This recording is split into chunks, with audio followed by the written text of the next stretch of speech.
Let's make sourdough discard pancakes. In a bowl, add 120 grams of all-purpose flour, 2 teaspoons of baking powder, half a teaspoon of baking soda, half a teaspoon of salt, a teaspoon of cinnamon, and then go ahead and mix all that together. Set that aside, and then grab another bowl. Add 1 egg to your bowl, and then you'll want to whisk that up. 6 ounces of any milk you prefer, 100 grams of sourdough discard, 2 tablespoons of sugar, 1 tablespoon of softened butter, and then go ahead and mix that up. Add your dry ingredients and mix that up. Now let's go over to the griddle. Go ahead and heat your griddle over medium heat.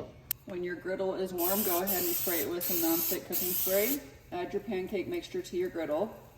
I use 1/4 cup because then it makes each pancake even. Once you start to see the bubbles, you can go ahead and flip them over. Go ahead and remove them. Spray your griddle again, and then I will repeat this until my batter is done. I will put this full recipe in the description below, and then follow me for more recipes.